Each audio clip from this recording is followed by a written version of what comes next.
Welcome to Behind the Muscle podcast. Today's guest is an IFBB Classic Physique Pro and 2022 Olympian. Today's guest is JT Pelkey. JT, welcome to the podcast, my man. How's it going? It's going great, dude. Like I said before I hit record, really looking forward to our conversation. You've had a really successful competition season. You're going to be on that Olympia stage, so I'm really excited to kind of hear more about that. But first, just kind of want to get, into your backstory. The first question that I got for you, JT, who are a few of your favorite bodybuilders of all time? Okay, so of all time, I'm glad you said that because current time would be kind of tough. I like a lot of guys, but man, I'm a big fan of the ultra classic guys. I like Frank Zane and Samir Bannout. Those are my top two.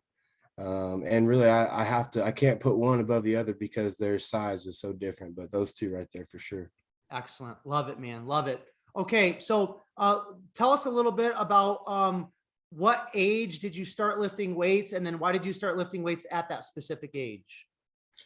Yeah. So I just started lifting weights for sports, whenever I was in, I guess it was sixth or seventh grade. We maxed out, just doing football, bench, squat, whatever, exercises. And then I think in eighth grade, I think I was 13, is whenever I started, with the school program. It'd be 4 times a week or whatever, like really lifting hard and starting to put on some muscle and some strength. Excellent. So just for football. So for sure. So I kind of like to use that question, JT, just to transition a little bit into all of my guests' backstory, their upbringing. So tell us a little bit about like where you grew up. You mentioned you played sports. What sports did you play outside of just football? Maybe talk about your childhood a little bit, talk about school, anything that you feel like is kind of significant from those years up to about high school, stop at high school. And then I've got some follow-up questions from there. Okay. right on. So yeah, I'm from Lexington, Oklahoma, or at least that's where I went to school from 6th grade until I graduated. It's just a couple towns south of Norman, Oklahoma. That's where most of my family's from. And yeah, I was always a football player. That's what I was most interested in. And then I got into powerlifting because of that. My football coach was a state champion powerlifter. And that was crucial. I mean, all the way up until now, having him. And so yeah, football, then got into powerlifting and then wrestling later. And then I ran some track. I was a good long jumper. I could have been, if things would have worked out, I could have been a state champion long jumper. And then played a little bit of baseball as well. So now, what was your kind of like your home environment? I mean, mom, dad, siblings, paint that picture for us for a minute, please.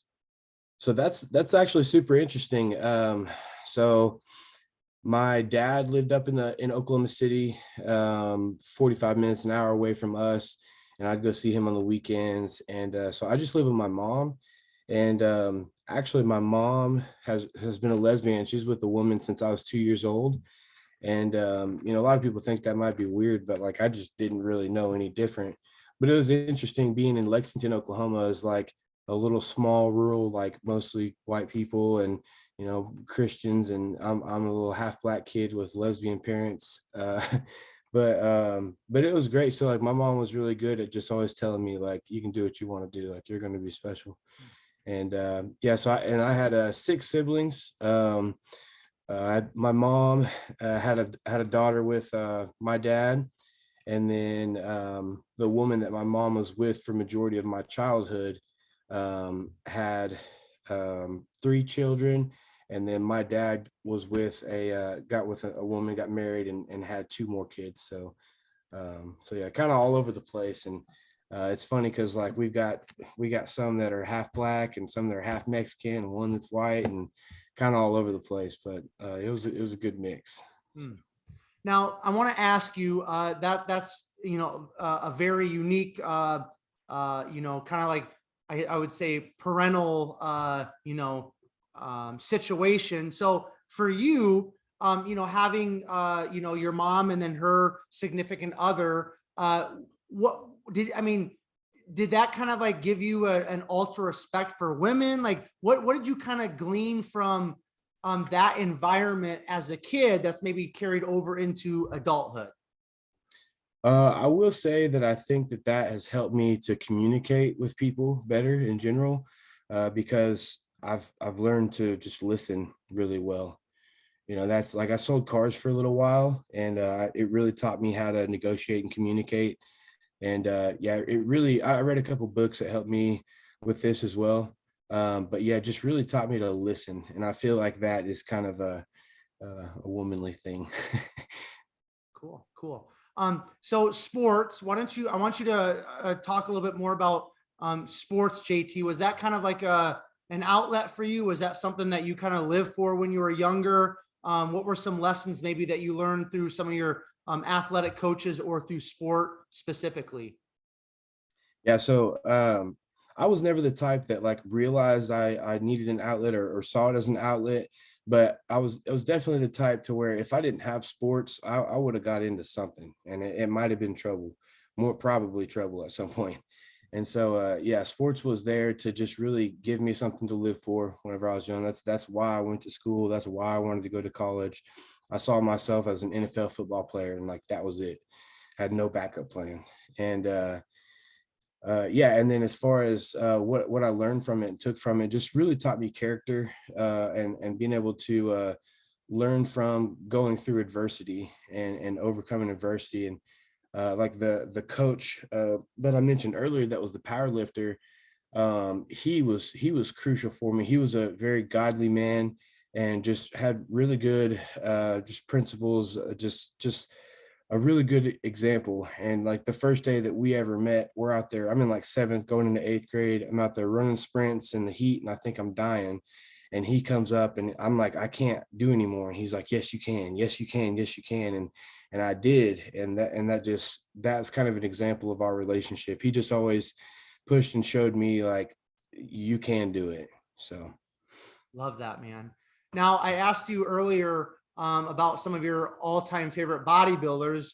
Now that you know, kind of knowing that you grew up playing sports and wanting to be an NFL player, who were some athletes maybe when you were growing up that you really respect, you idolized, you looked up to, you kind of wanted to be like? Was there a few athletes that stick out in mind, or obviously maybe you know you were Oklahoma Sooners or Oklahoma State? But was there maybe some teams that you looked up to? Talk to us about that.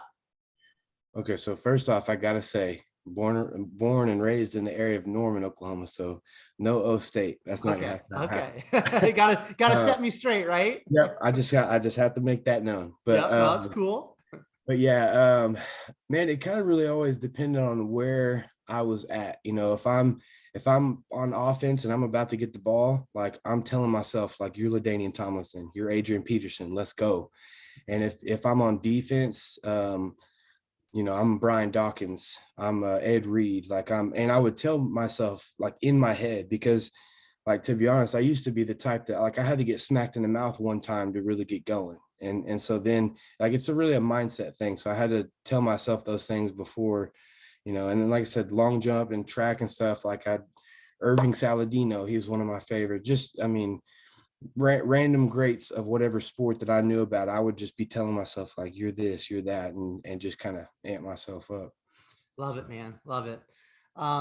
So let's talk about transitioning from high school. Now, it sounds like you kind of want to be a professional football player. Like a lot of us growing up, we idolize different athletes. We want to be a professional athlete, but at some point we maybe realize that that's not gonna happen, or it's not in the cards for us. So outside of just wanting to be a professional football player, like when you were in high school, were you thinking about anything else, or was your mindset fully on being a professional athlete?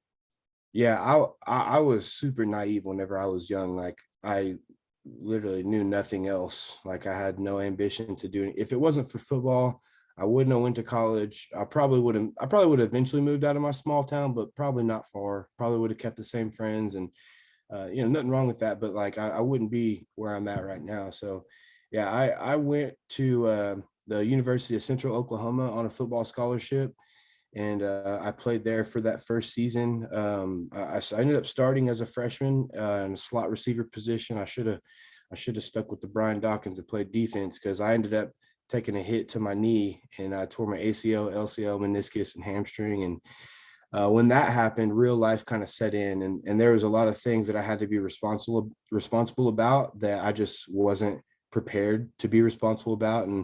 And I kept telling myself and my coaches and friends and teammates that I'd come back and be back on the team. And I just never did all the things I needed to do. Really, when I got hurt, I started partying and skipping class. And that's what I mean. I failed a couple of classes and I couldn't get back to there. I just wasn't mentally mature enough. So, yeah, then from then on, I had to just start getting little jobs and learning life. So is it fair to say then, because this is something that I experienced after I was done playing college football after my freshman year, I literally went through like an identity crisis. Now, at the time when I was 19 years old, I didn't realize that, but the partying and just, just some dark places in my mind that I went. And looking back after several years, I realized like I literally went through identity crisis because sports was everything that I cared about in my life, and lifting weights, right? But once football was over, there wasn't that camaraderie of the locker room. You didn't have like a really big goal, like to, personal goals or team goals. So it was really hard for me. Is it fair to say that maybe you had some sort of an identity crisis at that time in your life as well? And if so, talk about how you kind of worked yourself through that or pulled yourself out of that eventually. Yeah, I absolutely relate with that 100%. Because I was, you're somebody, you have I was Pelkey, and Pelkey does certain things and is a certain type of guy. And, I mean, you know what I mean? Like you have that's your persona. And yeah, when I lost football, I definitely lost that. And it worked out as good and as bad as it could have, because I kept somewhat of a persona, because while I was on the football team, I threw a couple parties at my house and I became that guy. And so we partied and we drank and we smoked and we did all that stuff. And that was my life. And, in the quiet times, whenever I'm home alone or whenever it is, then I'm realizing that I'm in my identity crisis. But aside from that, it was just, staying busy. And because of that, you make a lot of friends through those things, because there's a lot of people of those age groups going through those things. And yeah, that lasted some years until like I was selling cars, and I had this boss that was an ex-Marine, and he just tore me to pieces, just told me everything about who I was, and just in my face, just chewed me up and spit me back out. And it really, I crumbled, and I had no confidence. I got some anxiety, like maybe PTSD, if you want to call it that. Like I was really torn up from that experience. But that led me to dig further into myself and really to uncover my spirituality and understand how life works, and like the law of attraction, and that I am who I am, and what I believe that I am. And yeah, kind of started to create the mindset that is further flourished into what it is now. Okay, so I've got to pull back a couple layers here, because that's some deep stuff, and it sounds like it's really the catalyst for who you are today, kind of like what you just said. Now, at what age were you selling cars and you had this ex Marine or former Marine rip you apart? Like what age are we talking about here? So this was before I had my son. So I was 21. Okay. So now, did he kind of like rip you apart, so to speak, because he cared about you and he saw potential within you and you just weren't living up to it, or what? Why did he approach you and treat you this way at that time? Yeah, so he was our general manager, and that was just kind of the way he went about trying to make people better. And yeah, he would see potential in certain people, and just realize, I mean, like back then I'm partying and I'm showing up late and I'm doing all this stuff, and like, I mean, he sees me coming in, my hair jacked up, or I'm smelling like alcohol or whatever it is, or I'm showing up late all the time. And just little things like that, he would just tell me like how important those things were, but in, the most aggressive Marine type of way. So yeah, he definitely saw potential, and and didn't want to let that go. Now, during this time, were you lifting weights? Were you still powerlifting, or once you kind of blew out your knee and you were just partying, did you kind of just drop the weight training? So yeah, there was a period of time after college football that I didn't really take it serious. Like I'd get back in there and, maybe go a few times a week and then not go for a week or 2 weeks or a month or whatever. And then actually, while I was selling cars at that job, there's a couple other guys that were veterans, I'd call them, as far as selling cars. And so I kind of looked up to them, and they were talking about, like, I'd never touched any steroids or anything like that. And I actually like was totally against it back then. And they were talking about taking some D-ball and whatever else, and that they're getting in the weight room. And like in my mind, that was the one thing that I had over those guys, because they could sell cars, they could talk to customers, they're not scared, never nervous. And I didn't understand how to do that yet.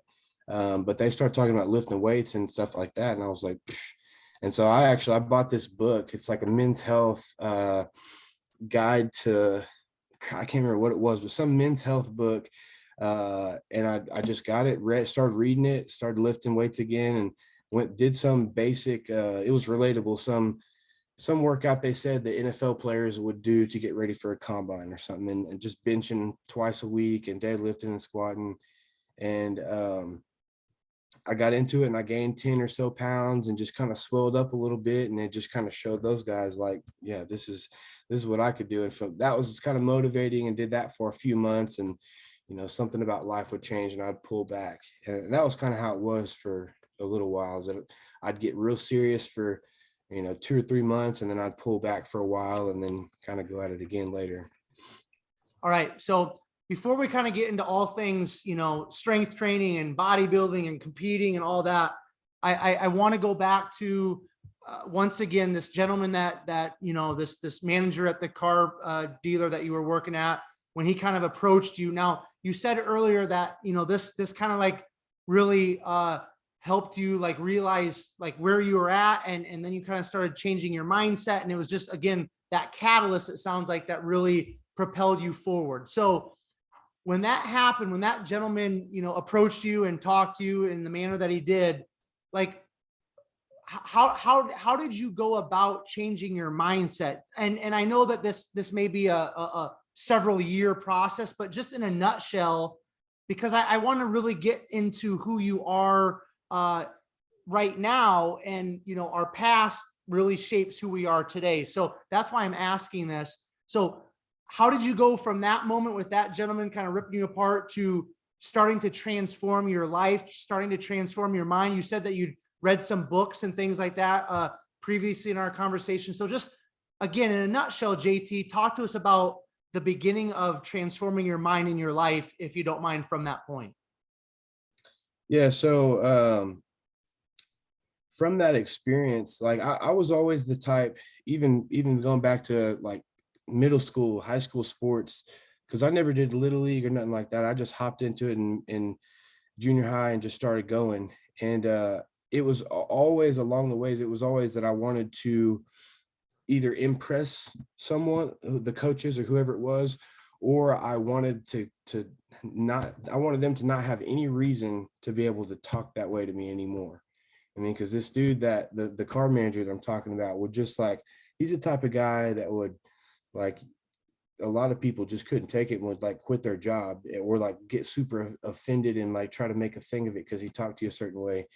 And so it was just kind of my goal to make it to where he couldn't talk shit on me. Like, no matter if this guy's nothing but negative, there's nothing negative you could say about me because I already did everything you said. And I didn't perfect that while working for him. But for example, at first, before I sold cars, I was the lot porter. And so I would move cars, park cars, clean them, run errands, whatever. And one of the biggest things that was a problem for me was parking cars straight, like lining up every car in a row straight with each other. And so just that was so simple, but like I had to perfect that. And like it was just one of those things where I didn't want to hear his mouth anymore.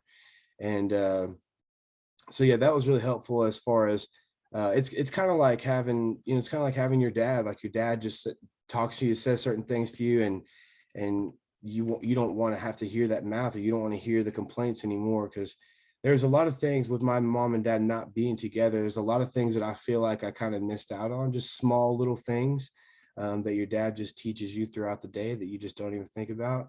And so, yeah, like the football coach in high school, and then the car manager, like those guys kind of played those roles, just taught me the little things, and yeah, just made it to where I wanted to just shut them up. And there was another experience too. You mentioned or you brought back up that I said I read some books. So actually, I came across one of my coworkers had a book called The 48 Laws of Power.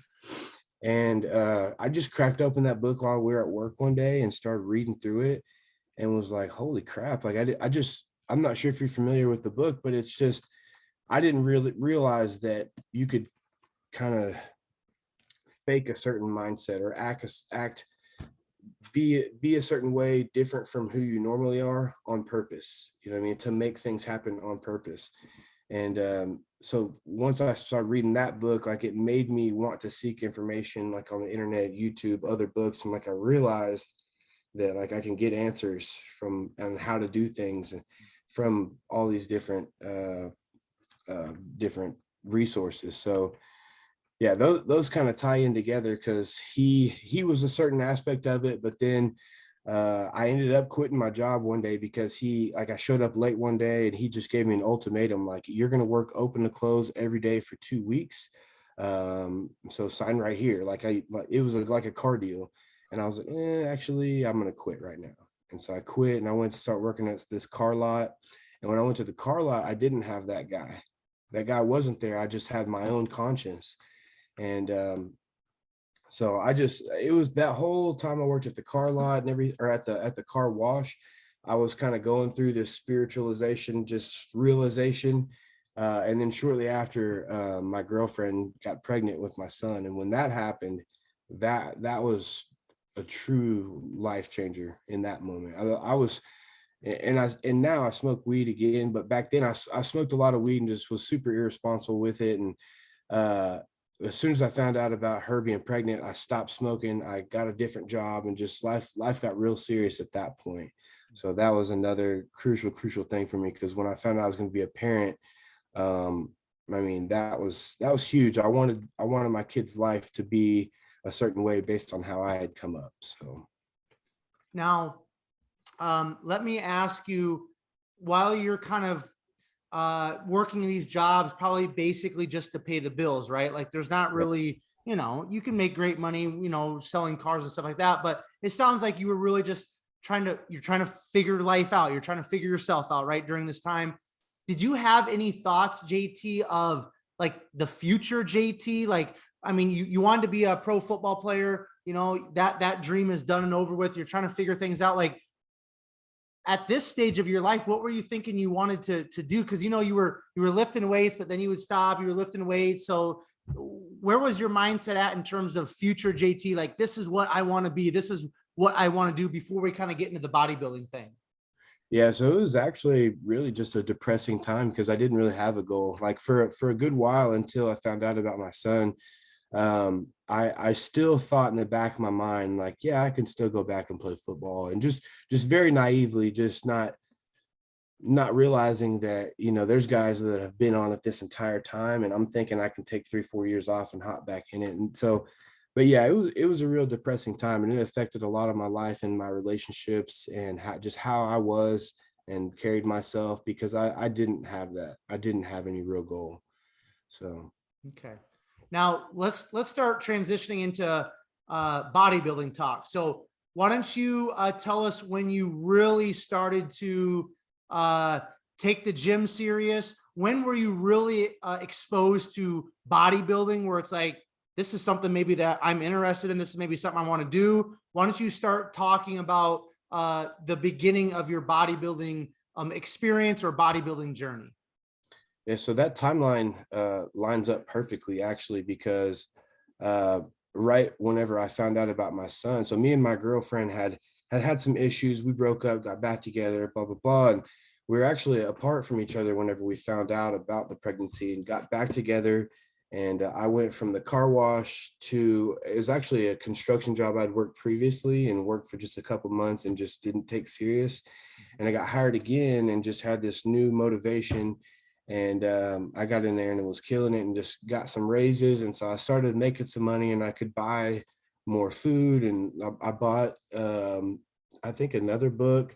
I get confused on the timeline of when I bought these books because I got so many now. But yeah, my girlfriend at the time she would make me these giant lunches. Like I didn't know anything about counting calories or macros or anything, but like I just got on bodybuilding.com and it's like 8 ounces chicken, 2 cups of rice and stuff like that. She'd make me these giant lunches and then the big hearty dinners and just snacks in between. And in preparation for our son coming, I got a second job at Chipotle. So I was working construction and I was working at Chipotle. And that was whenever I discovered how beneficial eating was. And I was just eating all the time. And at this time, I was still 100% natural. And I had a really good base on me because I didn't mention this, but like by the time I was a senior in high school, I was 170 pounds, but I benched 325, squatted 475, and never deadlifted serious, but I had done like 500 one time or something. So it was pretty strong for like that size. And so anyways, I had that base. And then whenever I got serious with eating, my strength like just started shooting up. And especially like on like squats, like I got to where I could do 315 for like almost 20 reps. Like I was still natural. And got real serious with it, with the food and with the training, all the way up until my son was born pretty much. And right around the time, like about a month before my son was born, my construction job got a lot busier. I quit Chipotle and then again, kind of pulled back from training a little bit. And so I've again, like there's multiple times over my span that I've gone real serious and then pulled back. And I actually feel like that's helped me a lot.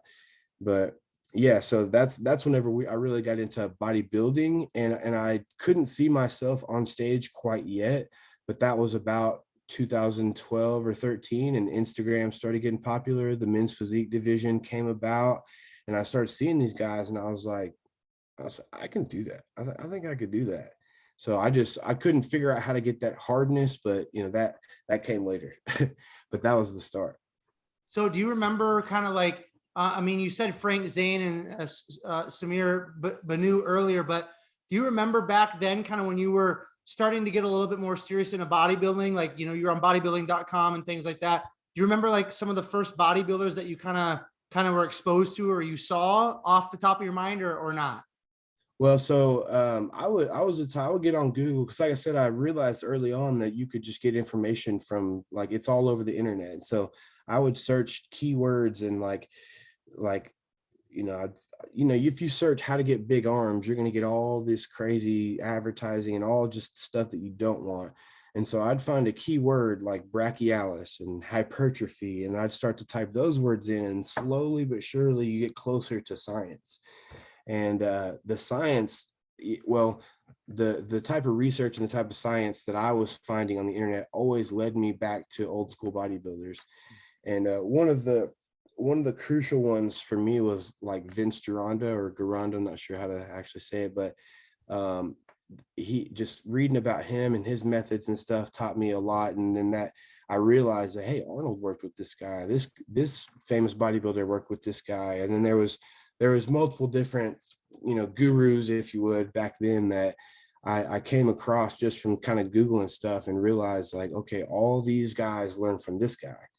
And so I would even I used to tell myself I was going to write a book and I used to just jot down, like I got notebooks filled of just notes and notes and notes of just stuff that these guys principles and stuff like that. And so it was really like not just like one in particular, but pretty much all of the main guys, all the main old school guys, like I came across them and their methods and stuff like that. So cool, man. Okay. When did the bodybuilding thing really get serious? And let's kind of like talk about your first competition.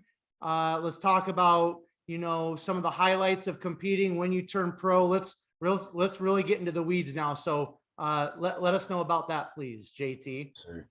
So yeah, after me and my son's mother broke up, again, I went through a little stint of kind of partying stuff and just kind of having some fun. But then with being single again, I needed to be in shape. And at this time I was selling cars. I had quit selling cars after that initial experience, came back a few years later after I had discovered a lot more knowledge and read some books and gained this new confidence and was able to talk to people, look at them in the face now. And so yeah, I was selling cars, and with selling cars, like I'm eating fast food and just all the bad stuff, still partying, and just I've always been a skinny guy, but I started to kind of get fat. And I remember this time, it would be hilarious if any of these people involved ever saw this, but I had a roommate, and these two girls came to see us. So and it was like they're coming over at nighttime, like uh one girl went with my roommate, and the other girl like wasn't trying to mess with me. And like I was like, I've never been a bad looking guy, like I never really had a problem with girls, so I wasn't really understanding it. And I wasn't fat, but the next day she told her friend that she didn't want to mess with me because she thought that I was fat or out of shape or whatever. And that it's just hilarious because that was seriously, like I took that very serious.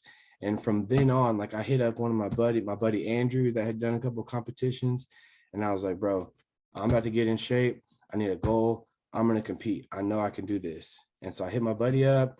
We went to 4 Star Fitness, which is like the main bodybuilding gym here in Oklahoma, did a posing lesson. And then from then on, I was just doing my little bro research just on the internet all the time. Because when selling cars, you got access to the computer all the time. And I was just doing my little research all the time. And I started doing my 8 ounces of meat and rice and eating all the time, and just slowly started to uncover more and more information. Actually, shortly after that, discovered Avatar Nutrition and macros and all that kind of stuff. And that helped me a bunch. That led me into my first show in 2017. I just counted macros and did my first show in 2017 in men's physique.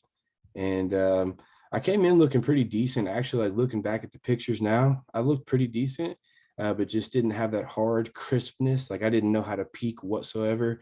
And I remember drinking Gatorade all day, like the morning of the show. And but yeah, so that was my experience of my first show. And then shortly after, I did my second show, which was natural. It was an OCB show, and I won that show and got my natural pro card.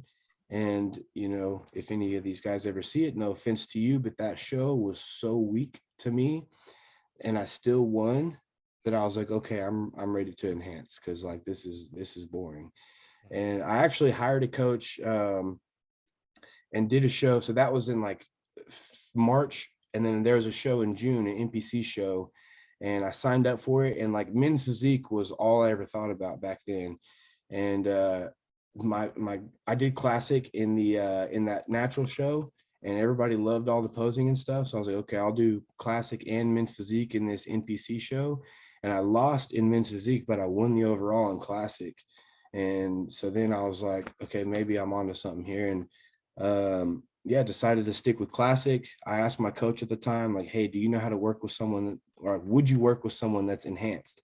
And he was like, I just don't know anything about it. And I was like, okay, fair enough. Peace out. And I went and found somebody that would work with enhanced athlete, and decided to go to nationals. So NPC nationals was next up. So that's how I got started.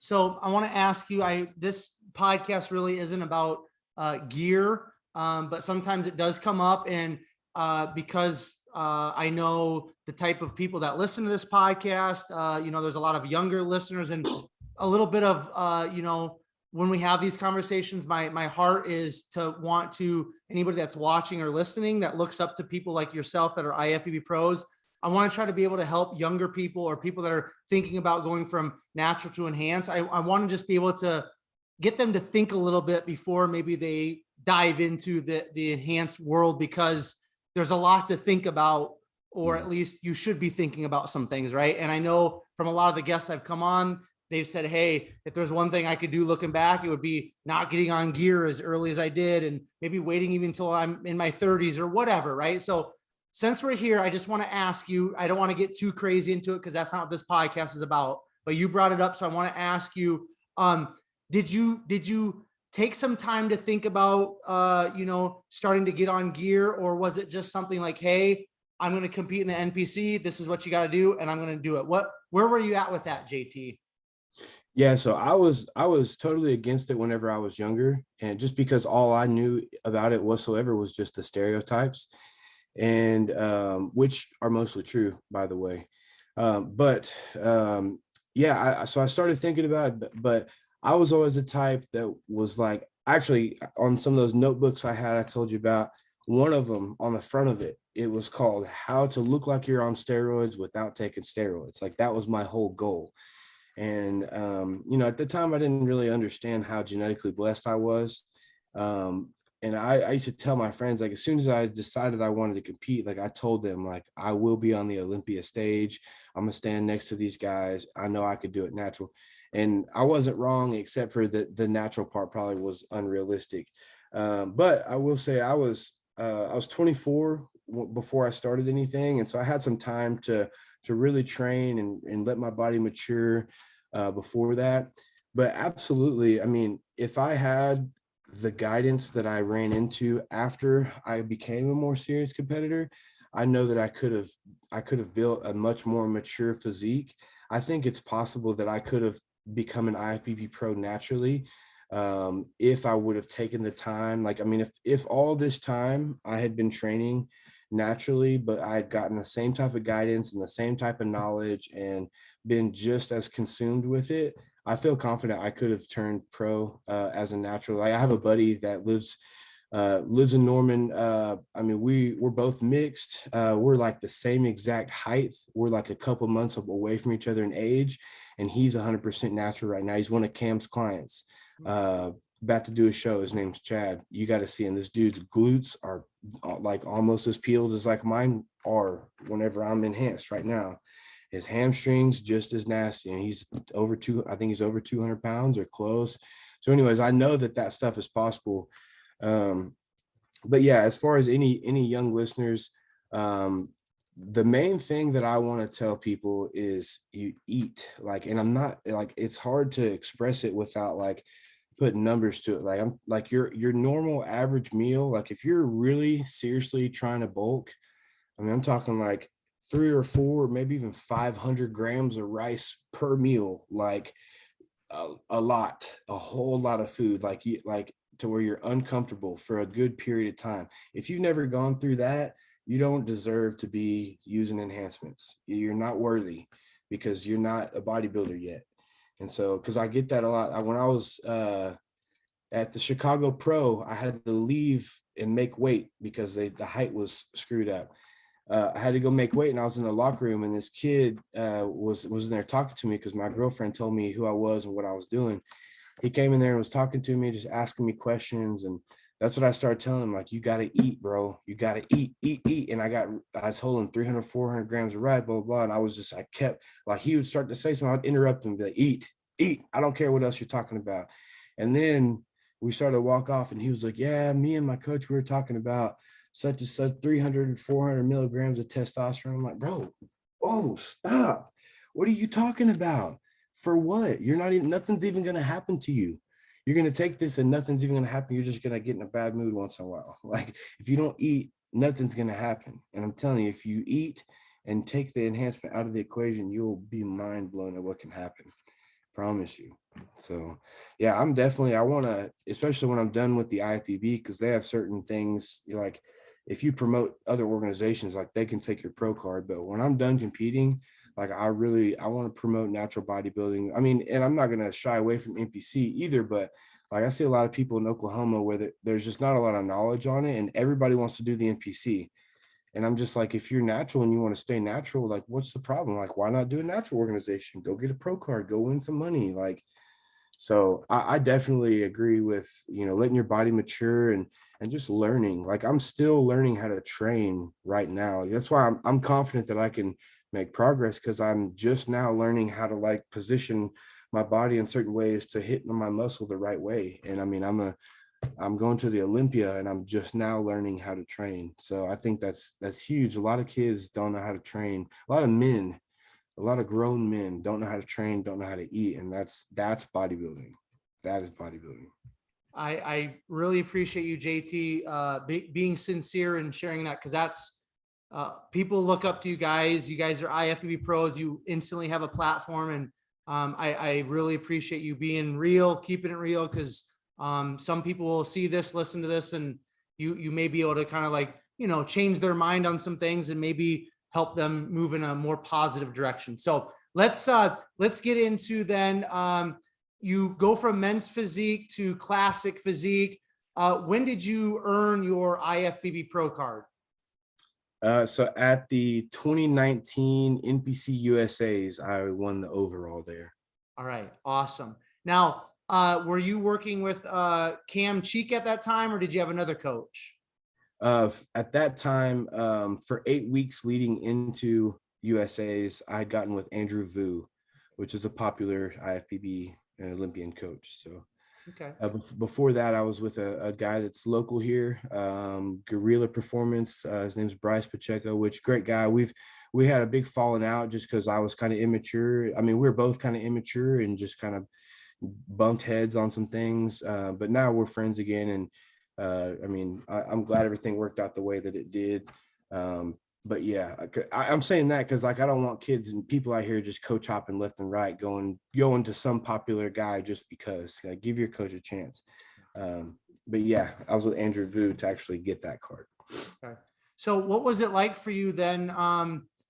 Once you kind of like, all right, I'm going all in with the bodybuilding thing, and then you get your pro card. I mean, your first competition was natural in 2017, men's physique, and then by 2019, you've got your IFBB pro card. You win the overall at the USAs, which is, it doesn't get any more prestigious than that. What was it like for you to get your pro card that quick? And what was it like, winning it at the USAs? Just walk us through that for just a couple seconds.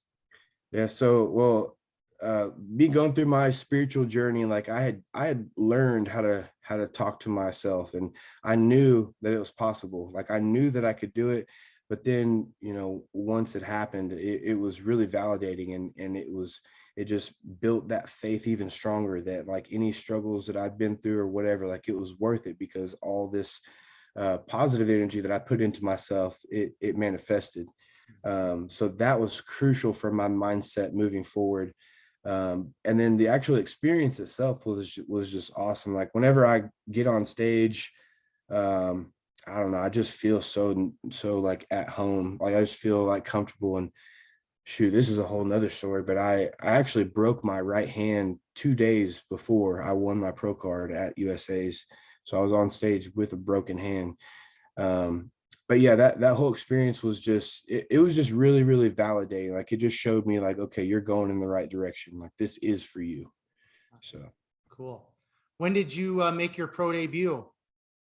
In 2020, December of 2020 at the Battle of Texas. So okay. I got third place. That was my first show with Cam.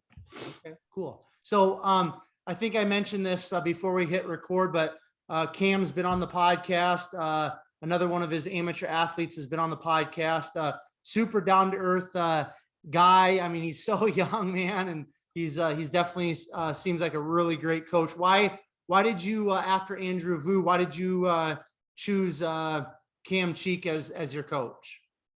Yeah, so after Vu, to be honest, I was a terrible client as far as loyalty, because as soon as I won my pro card, like I was paying Andrew Vu month to month, and he doesn't normally do that, but he hooked me up and let me pay month to month. And like literally as soon as I got my pro card, I just stopped talking to him, which was just like, now I coach people and I realize like that's like super disrespectful. But hell, I was broke. Like I took out loans and I borrowed money and all this kind of stuff for USA. So, which also is super irresponsible. But yeah, so after that happened with Andrew, I actually reached back out. We worked together for a period of time. And again, he hooked me up, made me a deal that I was just, he really hooked me up, and we did a little bit of an off season together, and then COVID hit and I just mentally wasn't, I don't know, I used that as an excuse to break away from him again. And then I think it was the Tampa Pro or some show had happened, and I'm watching it, and there's guys that I know or that I maybe have competed against, or I can't remember exactly who it was, but there's just guys that I saw on stage winning or having success. And I'm like, bro, like I can do that. Like, what are we doing? And so then I started prepping myself. Like I was counting macros and still being pretty loose, but I told myself I was going to do the Battle of Texas. And then I saw Cam had prepped Jarek Crew into Chicago Pro, and they got second place. And I had seen them before. Me and Cam were, we had chopped it up a little bit and we're cool with each other on Instagram. But I saw with Jarek how Cam would post just all the statistics and all this data and numbers and all this stuff. And in my mind, I'm like a machine. I'm like a race car. Like I just need the right calculations and I can have success. And so I saw that from him and was like, okay, if we could put those two together, then we'll be good. So I got with him and we just had I don't know, we just had good chemistry ever from the start. And so yeah, 10 weeks we went into Battle of Texas and got third there, and just had fun with it as well. And yeah, that was just, it was a really good start to our relationship, and it's kind of just always been the same or gotten better since then. What is it about Cam that you feel like brings you two together? I mean, you just kind of mentioned like, he's kind of like a numbers person and all that. But what do you feel like, why do you respect Cam so much? Let's go there, because, you said you had a couple coaches, and then, with Andrew, he was giving you some deals and you were just kind of all over the place. Why do you respect Cam so much? And why is it like, okay, this is my coach, I'm going to stick with him. He's got my back. We're good to go. Like, why? So a couple things, like as far as the whole Andrew Vu situation, like I just feel like I wasn't mature enough to handle, like in my mind, he's an elite level coach, and I just wasn't mature enough to be on that same page with him. And Cam, I feel like is an elite level coach, or coming into coming into the point to where anybody and everybody has to say that, you know what I mean? But when we first got together, he always had that talent and stuff, but I didn't even see that. Like I said, I saw the numbers and data, and then just the fact that we're cool. Like we can just have a conversation. We kind of see eye to eye as far as nutrition. Like he like I've always counted macros and stuff, and he kind of does that same thing. When it came to training, like I had my whole training built up and that I did, and just programs that I had made. And when we first got together, he hopped on a call and he looked all through it and was like, oh, you know what you're doing. And I was like, okay, cool. And yeah, we just were able to just kind of relate just on every level. I mean, really that's what it's been mostly, is that we relate so much. Like we can communicate so well. And like, I feel like I can be honest with him. I feel like the fact that he is younger than me as well, like that allows me to be honest and like not be scared of, like some people are like scared to tell their coach things, or like they're like intimidated by their coach. And I've never had that. I feel like I've always been able to be just open and honest with them. So Cool. Love it, man. Okay. So your pro debut, third place in December of 2020, correct? yes, sir. Okay. Why don't you catch us up then? Where did you compete? How many shows, kind of the competition history for 2021 then? So for 2021, that was a crazy year. Like outside of competing, for me, it was lots and lots of changes. But as far as competing, I did the Chicago Pro, and I got 8th place there. And we talked about it recently. We both got kind of delusional coming into that, because we had seen my progress. I had progressed really quickly, but I still didn't get to the point where I needed to be to like be amongst the top call out. So I didn't quite have the physique that I have now, where just kind of everything is where it needs to be. But yeah, we were excited, and it's just kind of funny looking back on it, because I look like dog crap if you ask me. But yeah, so that was the only thing I did in 21. 'Cause like I said, it was a big year for me. Like I had 2 more kids after my first son, and then I actually split with the mother of those kids. And that was tough for me, because like I've always in my brain been traditional. Like I always planned to get married and the whole family lived together. And it was hard for me to go through that, but that led into the reason why I competed at Chicago Pro. Like I was actually going to compete at the Dallas Europa in June, and then I tore my hamstring, and then there was something else. I think I'd gotten some type of sickness, and I was just like, it was coming out of one end or the other for like a week straight. And I lost like a solid like 10 pounds, like, and you could visibly see the fullness had kind of left. But at the end of that sickness, like I was like super dehydrated and just like shredded, and we were like, damn, I don't look bad. And so that's why we were like, okay, let's do the Chicago Pro. And just got excited because I was dry one day and decided to do Chicago Pro. So yeah, 2021 was just that one competition and then a bunch of family changes. Okay. So then why don't you talk about you and Cam? What was your game plan coming into 2022? You've got 2 pro wins this year, qualification for the Olympia here in December. So why don't you talk about your first pro win and then your second one, and just kind of how the competition season's gone up to this point? Yeah, so after Chicago last year, I was like, I knew I needed to make a lot of changes, and I knew that I needed to make a lot of mindset changes and just create better habits. And like it doesn't need to be so hard to prep. Like you have to put forth so much effort to prep because your life is just not set up correctly. So I told Cam that that's what I wanted to do. Like I didn't really care to track or count or do anything like that. Like I really just wanted my mindset to kind of work itself out and to get to where like I'm eating good foods and stuff just because. And I slowly worked my way into that.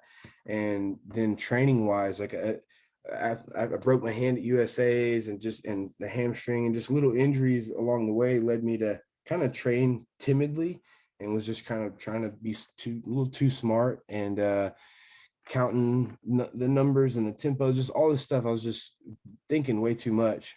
And yeah, as I let myself just kind of figure myself out coming into like the end of 21 and coming into 22, I started training hard.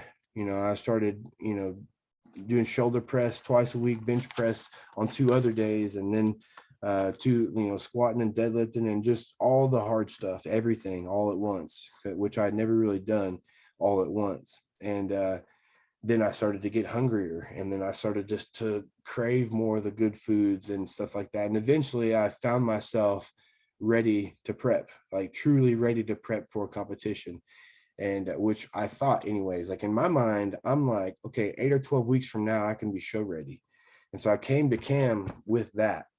And Cam told me like, okay, yeah, we'll kind of see, let's get into it for a couple weeks and kind of see where we're at. And then he told me like, I'd really like to see you on stage, around like June or July, or maybe even a little later than that. And in my mind, I'm like, nah, bro, hell no. Like I've already waited all this time and like I got myself ready. But no, he was definitely right. Like it still took a lot of transforming, and I had to still do a lot of mindset preparation to be ready to be on protocol with every aspect. So yeah, and he let me, one thing that was crucial is he let me count macros, and it helped me to figure out my own digestion and just different things that are really crucial to looking and feeling your best. So that really was the reason, just giving it time and letting it all marinate, and then listening to Cam's, as far as a timeline and just all the things that you got to have in line. Like it really worked for me to just be patient and let it happen. So we eventually picked those show dates, and we said this is gonna be it. So was the first win Atlanta or Chicago? It was Atlanta 1 week before Chicago. Okay, So. why don't you talk about that? I mean, you go from 3rd place to 8th place, and then you win a pro show, qualify for the Olympia. I mean, there's got to be some satisfaction in that. So why don't you let us into the mind of JT after you won that Atlanta competition? Yeah, so definitely some satisfaction from that, just because it all worked out. That's what me and Cam kept saying the whole time, is that like just everything fell into place, like everything. I mean, my girlfriend, my kids, I got a babysitter for my kids, and and that's obviously a big deal to me. That's why I said it, but just everything kind of fell into place. And so then by the time that I was there on stage, it really didn't hit me super hard until like literally right before they announced my name as the winner, because yeah, like I don't know, I just was kind of expected it, I guess. Like we both kind of expected it, at the same time, where it's crazy and like, wow, we did that. Like we kind of expected it the whole time. Like we knew, I always knew, if I bring my best, I know I can win. I know I can go to the Olympia.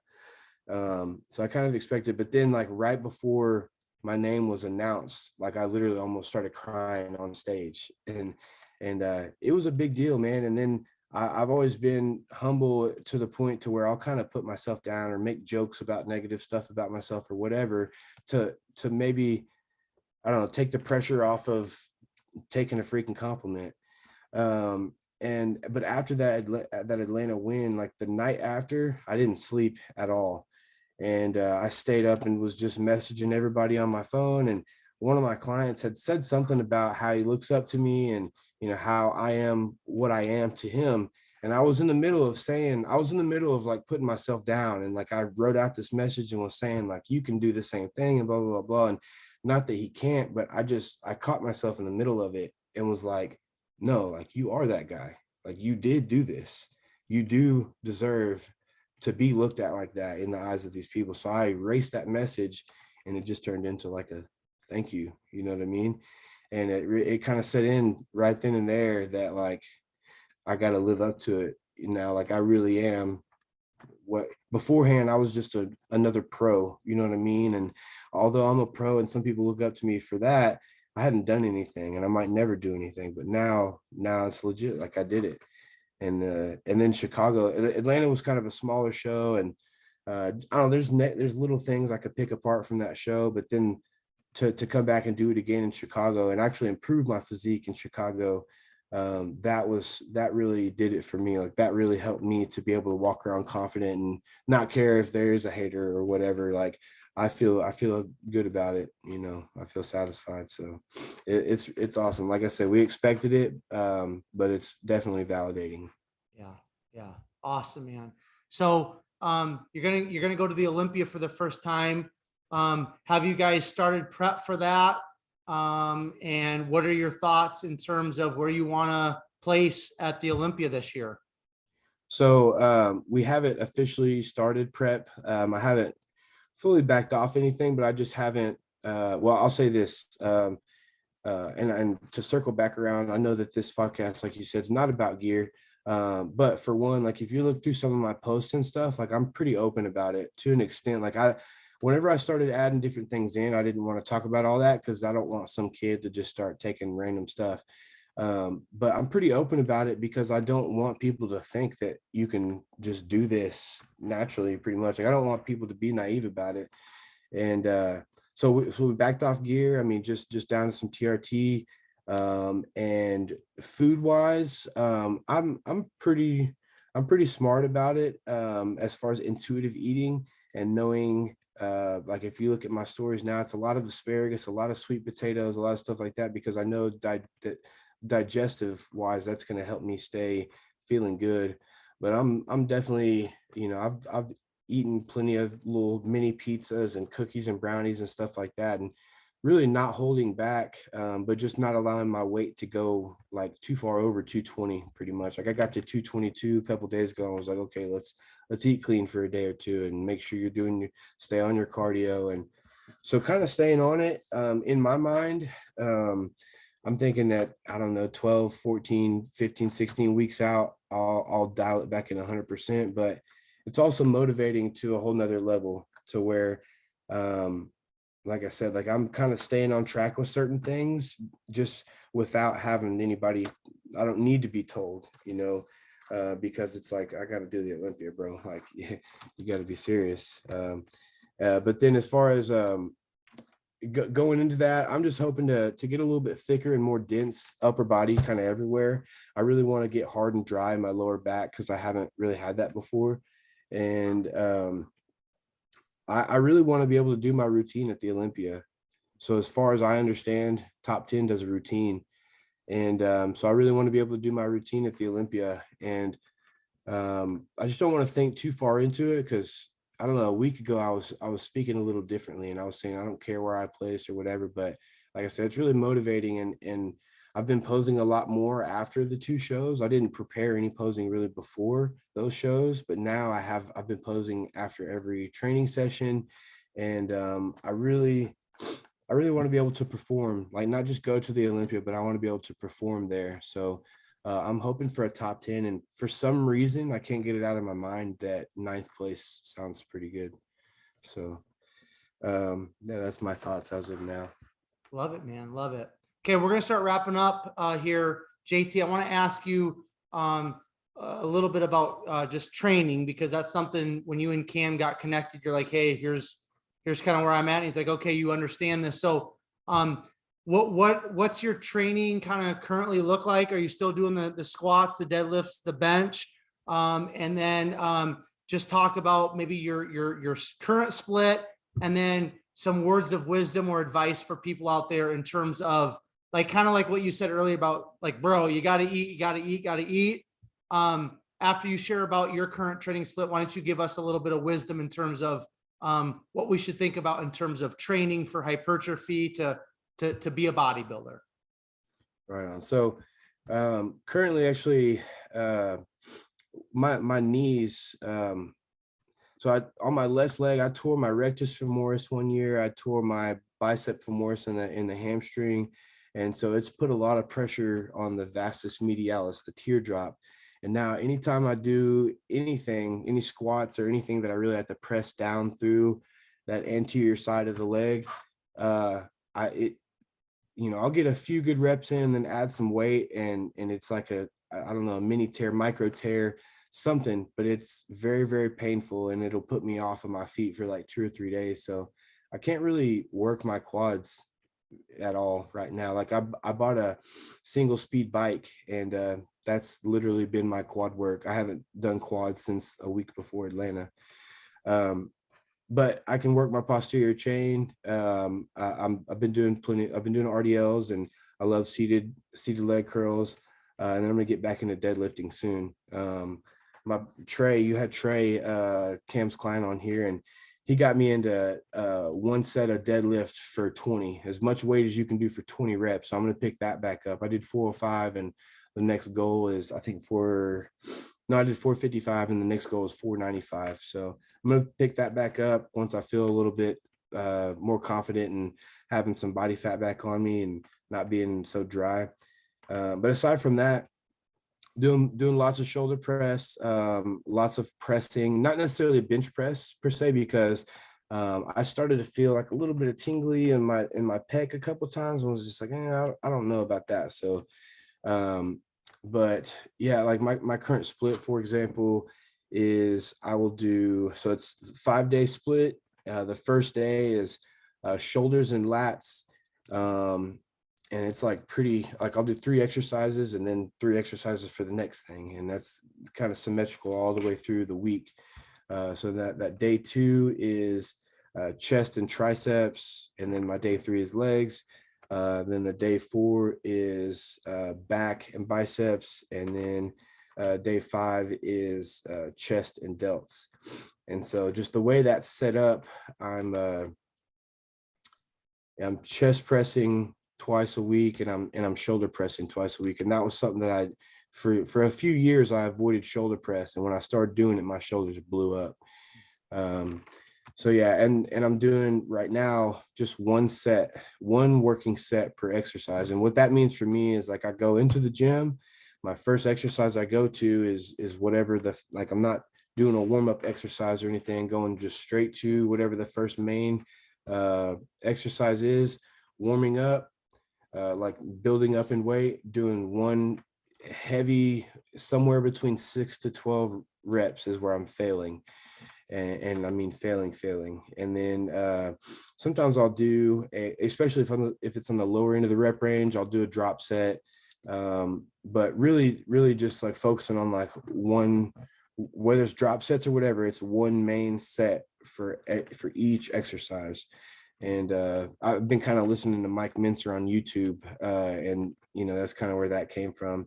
But I have, whenever I wrote this all up, like I have it for clients too, like I'll progress in volume from week to week. And I feel like I learned from Renaissance Periodization, Mike Israetel and those guys, that progressing through volume, I feel, is best for hypertrophy. Keep your reps set between like 6 to 12, really like 6 to 10, depending on the exercise. But yeah, progress in volume for hypertrophy, muscle hypertrophy. And I think that pretty much is I guess, as far as my advice. I mean, definitely always, whenever you first walk into the gym, your first exercise should be some big compound exercise, where like something that's going to take a lot of effort to complete, as far like if you're doing, tricep extensions versus a deadlift, like it doesn't take the same effort. So if you got something that takes a lot of effort, that's going to hit whatever target muscle group that is, that should be your first thing. So you can just blast that first thing. And then from there on, you want to be able to give a similar type of effort. So it should be, I guess you could say, an easier exercise to complete. So, but then, yeah, 6 to 12 reps per exercise. And I really believe heavily in keeping volume low and gauging things from low and then working up versus the opposite. Some people will just go balls to the wall and do what they don't realize is a lot of metabolic work, and then maybe try to pull back or take a deload or whatever. And I feel like your muscles, your muscle is not built for stamina. You want explosive strength. So yeah, I feel like you follow those guidelines and you're hitting compound exercise for each major muscle group over the course of 7 to 10 days, and then kind of repeat that, making sure that if you feel like, like if you get out of bed, and you should feel like this at certain points, that you get out of bed and like it's like your legs are just tired, like just standing up, you're like, damn, like, okay, you probably should rest. Like you probably should take a couple of days off. Like something that was crucial for me, and I haven't figured out exactly how to express this to people, but like I mentioned earlier, like being super serious for 2 or 3 months and then pulling back. I feel like that allowed me to like make gains and then just like, absolutely recover. And then, yeah, I do get a little bit smaller or maybe a little bit fatter. And usually that's related to my diet as well. But then whenever I come back and I get 100% with the diet and I get 100% with the training, that muscle memory kicks in, and I call it the slingshot effect. And I'll usually slingshot past where I was before. So I feel like that's super crucial. I have majority of my clients, I have to pull them back more than I have to push them. So I feel like that's super crucial, is that people cannot forget about the recovery aspect of this thing, because it's mental. You feel like you're missing out on something, but yeah, you go destroy everything and then chill for a week and let it all come back to you. So yeah, good stuff, man. All right, JT, we're gonna wrap it up here. I want to ask you, just from you sharing and being really transparent with us today on the podcast. I mean, you've been through some stuff, man. You've been in some unique situations and had some highs and some lows.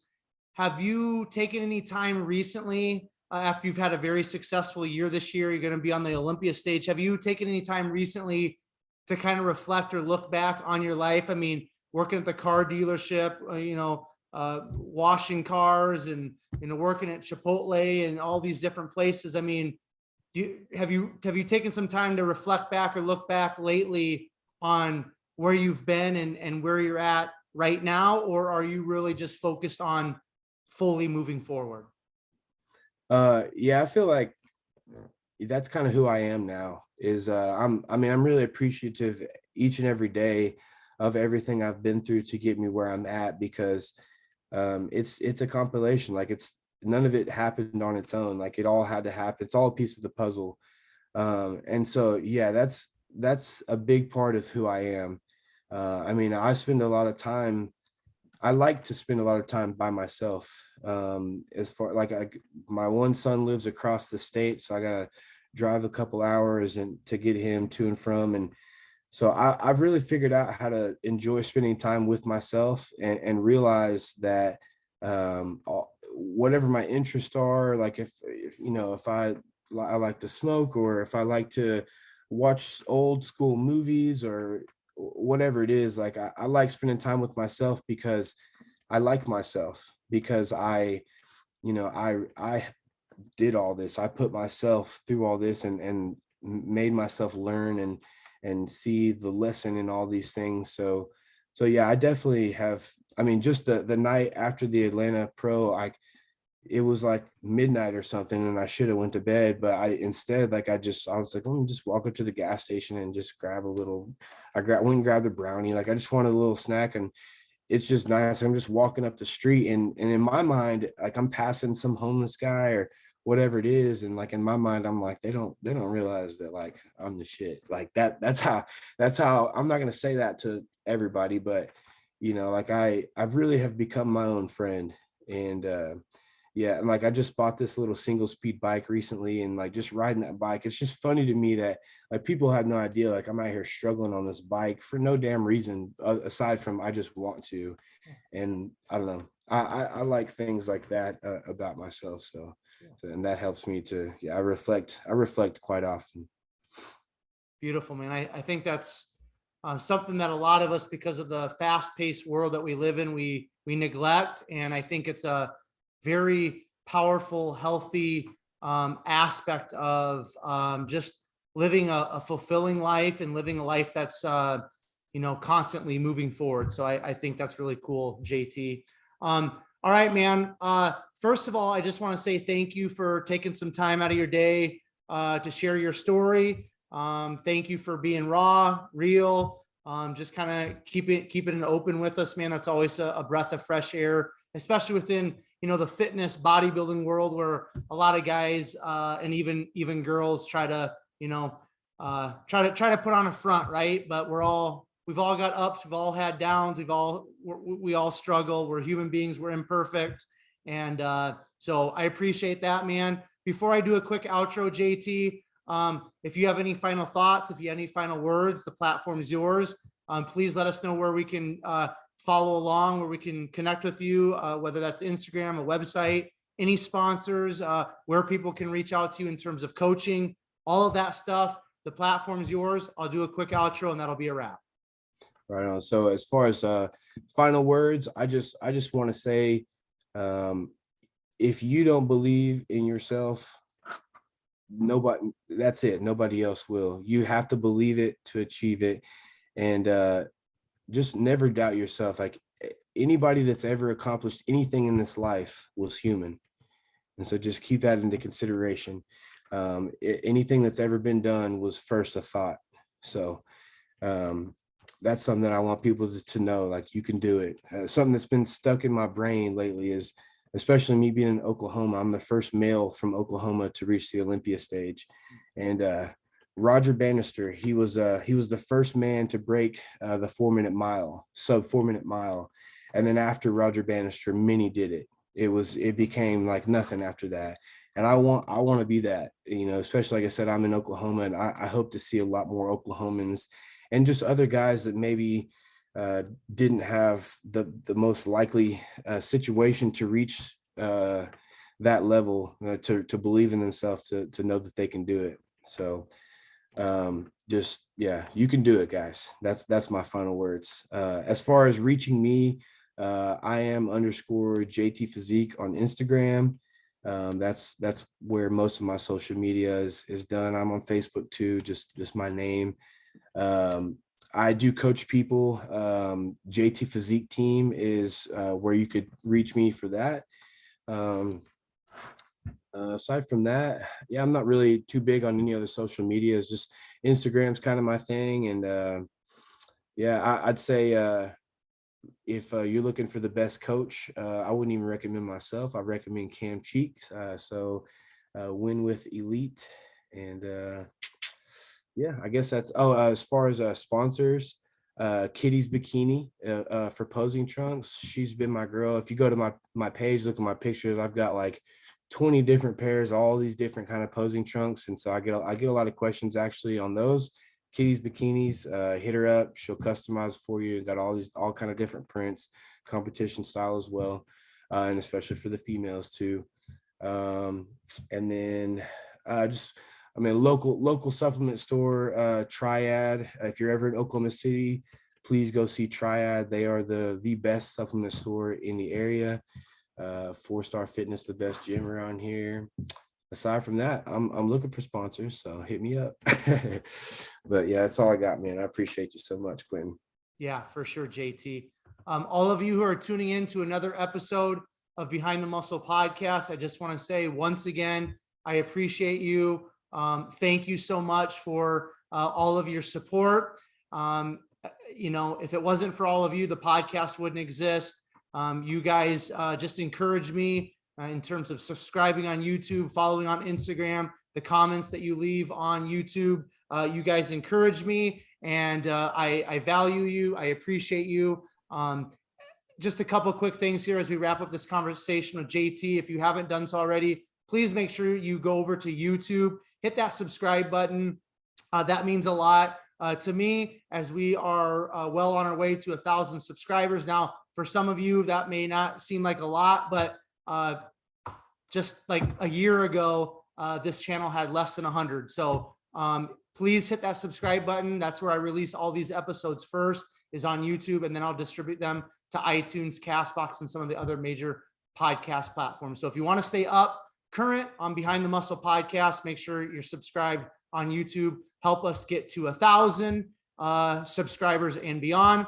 And then one other favor, please take this episode with JT. Make sure you share it on your Instagram stories. Tag JT.